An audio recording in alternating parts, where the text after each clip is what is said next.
You're already in the water. Cold enough your first few breaths come out short, salt on your lips, the city sitting off to your left, close enough to count windows.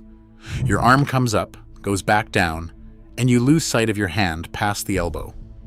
This is the swim you trained a year for. And under you, in that same green water your legs are hanging in, there's a shark that grows past 10 feet. It's been in San Francisco Bay the whole time. But it isn't the animal that sent 4 swimmers here to the hospital. That shark is a broad-nosed sevengill, and the stretch of water it likes best in this entire bay is the one you're crossing right now.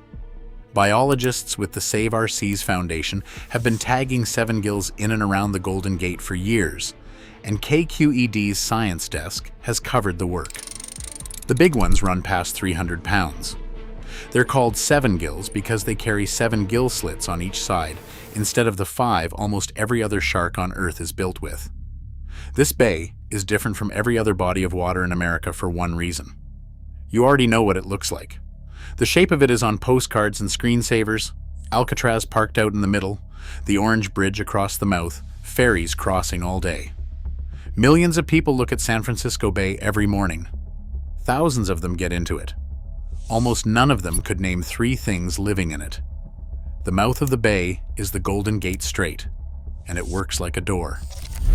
Cold Pacific water pushes in on the tide and drains back out twice a day, and things ride in with it. Some stay a season. Some come in to give birth and leave again. Some never leave at all. So this list isn't ranked by danger. Ranking bay wildlife by danger gives you a short, boring list. Rank them by how often you're already sharing the water with them without knowing it, and the order changes completely. Number 9 is the one you're least likely to meet on any given day. Number 1 is in the water with people almost every day of the year, and for one stretch of December, it put swimmers in a trauma center. Number 9, the spiny dogfish. This one is a seasonal visitor, which is the only reason it isn't higher on the list. It comes and goes with the water temperature. But when spiny dogfish are in San Francisco Bay, there are a lot of them. Save the Bay, the local conservation group, lists the spiny dogfish as the 3rd most abundant shark species recorded in this water, behind 2 sharks we'll get to later. It's a small shark, and nothing about it looks like a threat when somebody lifts one over the rail on a party boat out of Berkeley Marina. Then you notice the spines. A spiny dogfish has 2 dorsal fins, and it carries a spine directly in front of each one. Those spines are mildly venomous. The dogfish doesn't hunt anything with them. It defends itself with them. And it does that by curling its body around and driving the spine into whatever has hold of it. Which is why the people who catch them handle them like something loaded. Think about what that means. A shark that size usually stays alive by being fast or by staying out of sight. This one stays alive by being unpleasant to swallow. Dogfish also travel in packs, which is the part that surprises people who fish for them. You don't catch one. You catch one, then another, until whatever came through on the tide moves on and the rail goes quiet. That's how a shark nobody in San Francisco talks about ends up 3rd by sheer numbers. Nobody is getting stabbed by a dogfish while paddling around Sausalito. That isn't the point. The point is that the 3rd most common shark in this bay is venomous. It's been sharing water with every ferry commuter in the Bay Area for as long as anyone has been counting, and almost nobody who lives here has heard of it. The next one doesn't stay in the water at all. Number 8, the Chinese mitten crab. Nobody brought this one here on purpose. It turned up in San Francisco Bay in the 1990s, and it's named for the patch of dark fuzz on its claws that makes it look like it's wearing mittens. For a while, people mostly treated it as a curiosity. Then it started climbing. The U.S. Fish and Wildlife Service put out an ecological risk screening summary on this species, and the detail that sticks with you is that a Chinese mitten crab can climb a structure over 13 feet tall. Fish ladders, screens, dam faces, pump station walls. If a barrier is in the way, it goes up and over it and keeps going inland. The other thing it does is dig. Mitten crabs burrow into levees and into the banks of channels, and around this bay and the delta upstream of it. Levees are the only reason a lot of dry land is dry land. Once an animal is burrowing into a levee wall, it's an engineering problem. And the people who worry about it work for water districts, not aquariums. And they don't stay put.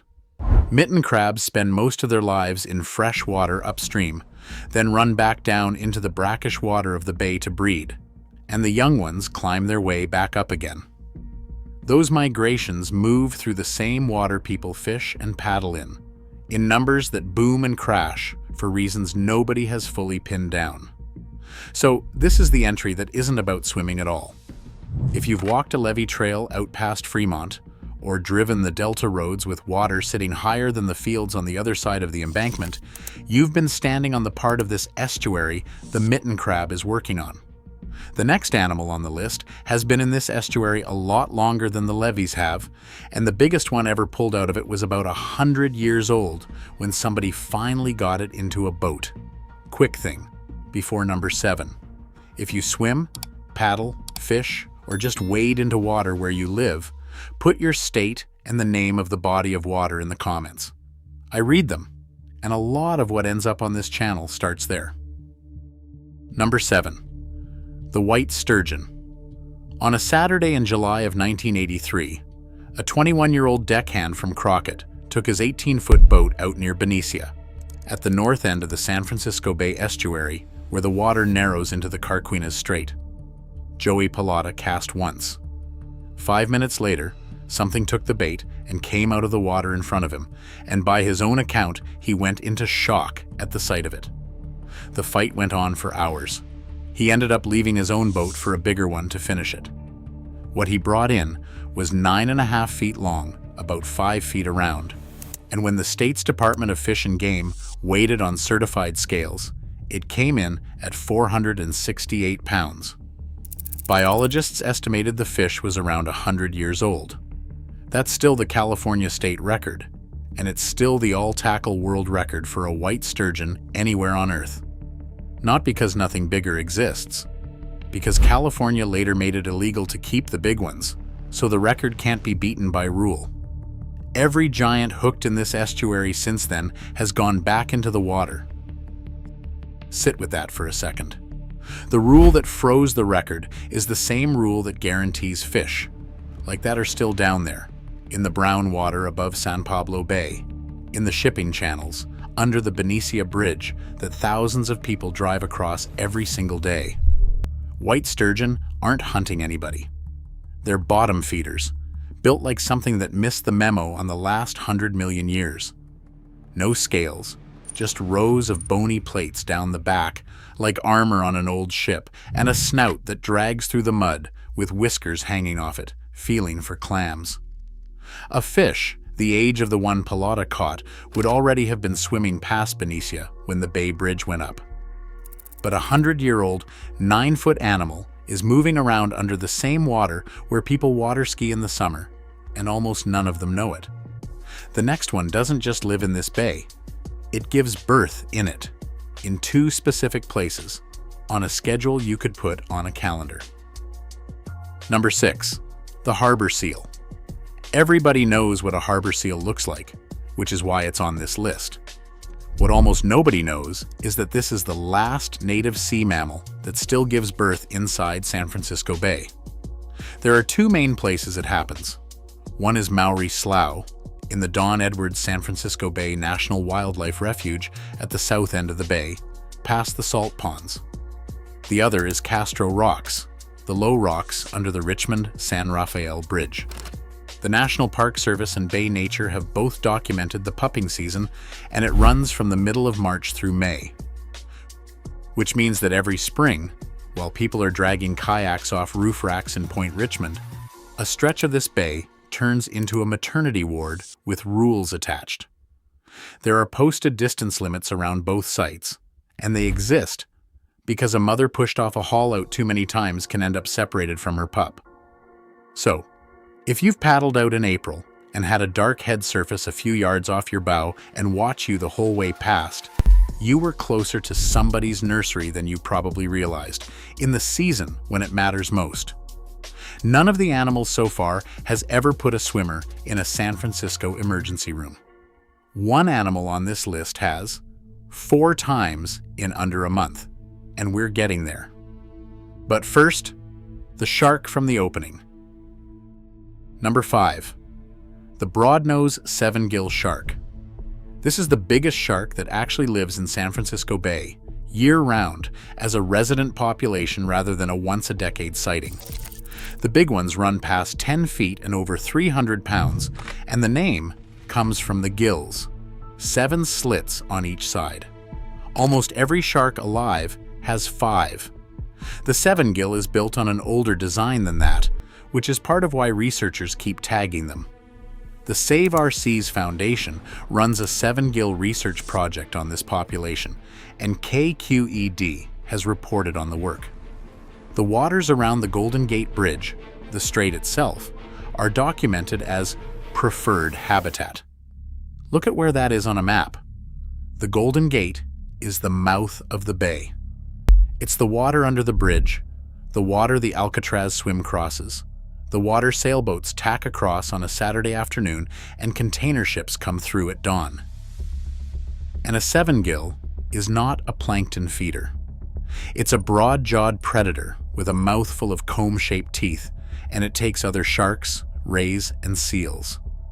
They hunt hardest in low light, at dawn and dusk and through the night, which happens to be when the water off the city looks its calmest from a boat deck.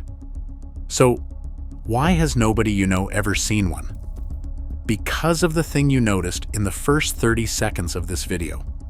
The water here doesn't show you anything.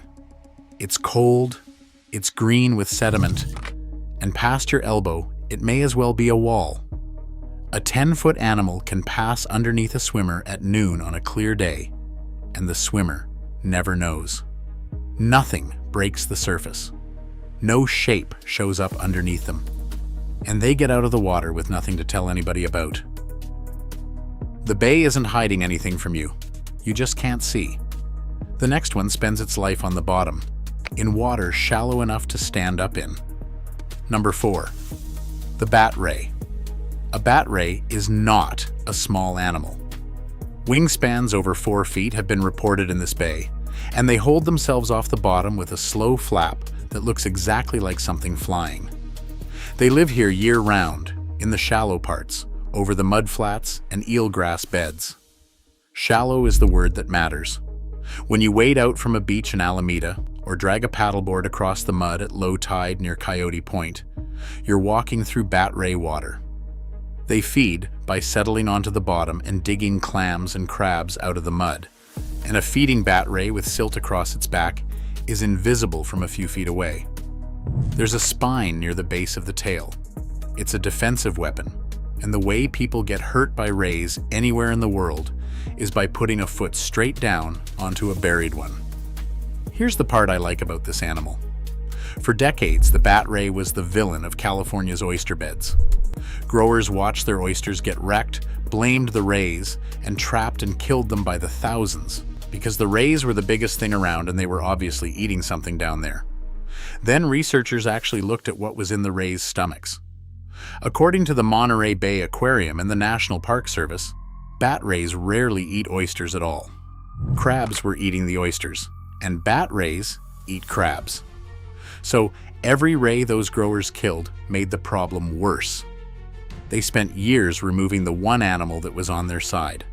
And the bat ray isn't the top of anything either. The Monterey Bay Aquarium lists sea lions, white sharks, and broad-nosed sevengills among its predators, and divers have watched a pack of young sevengills go after a full-grown bat ray, which means the animal at number 5 and the animal at number 1 both eat the animal at number 4. If you've made it this far, you're the kind of person who wants to know what's actually in the water instead of what's on the postcard. Subscribe, because the last 3 are the ones that change how a swim in San Francisco looks. Number 3. The smooth hound sharks. 2 of them, actually. The brown smooth hound and the gray smooth hound and they're in San Francisco Bay every month of the year. Save. The Bay lists them as full-time residents.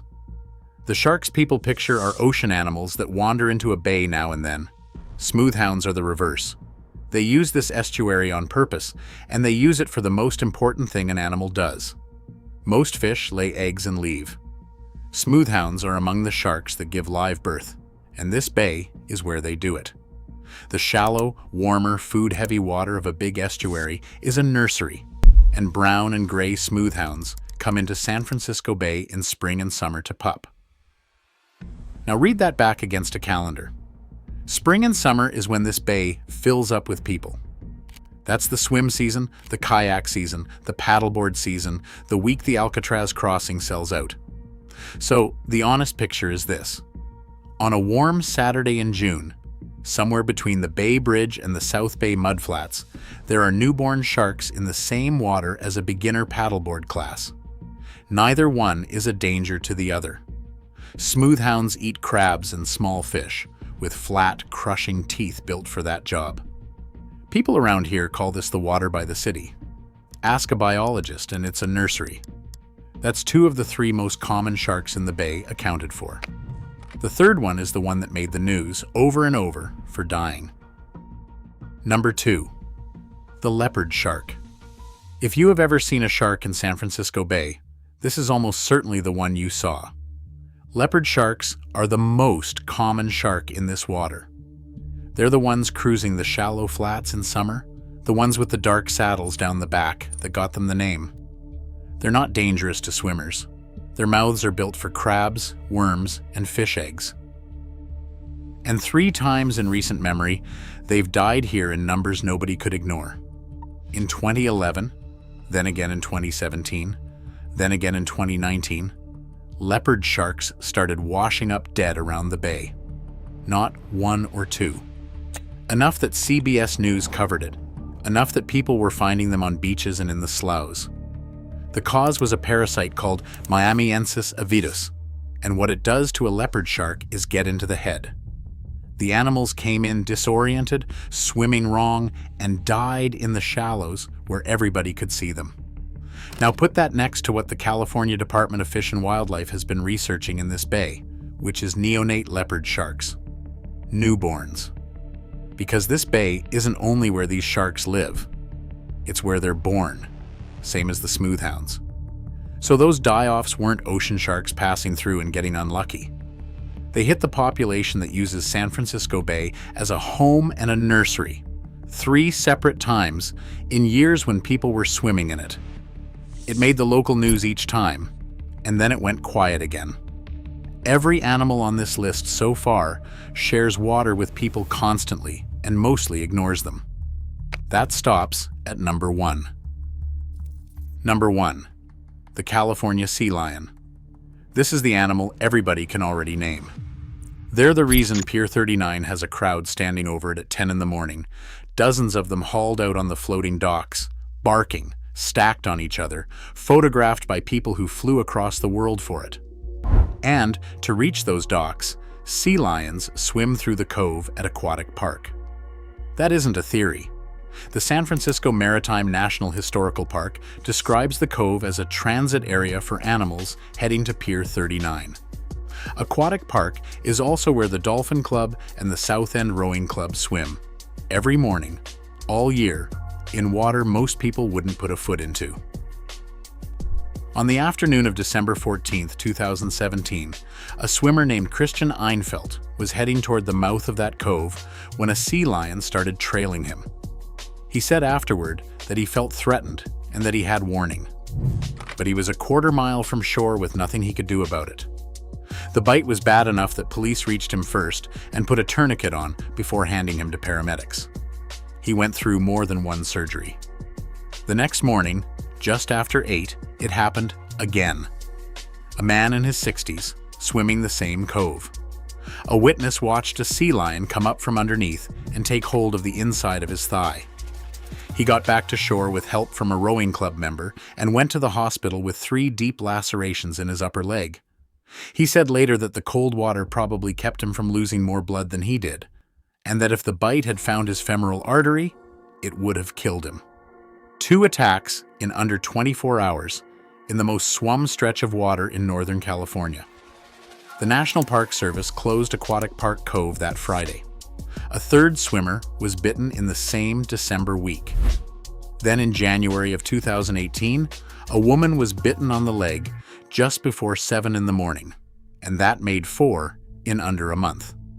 Everybody survived, and everybody recovered. But the swim clubs had a rough few days. Members told reporters about being charged and bumped by sea lions in that same cove, and one said that out of the roughly 100 people who get in the water there each morning, plenty were going to think twice about it. The Park Service reopened the cove 5 days after closing it, posted warning signs on the beach, and told swimmers to keep 50 feet from any sea lion, stay close to shore, and swim in groups instead of alone. A veterinarian with the Marine Mammal Center told reporters there was almost no way to determine what set the animal off, and that a wild animal's behavior can simply be erratic. Park staff and the center both suspected the same sea lion was responsible for both December attacks.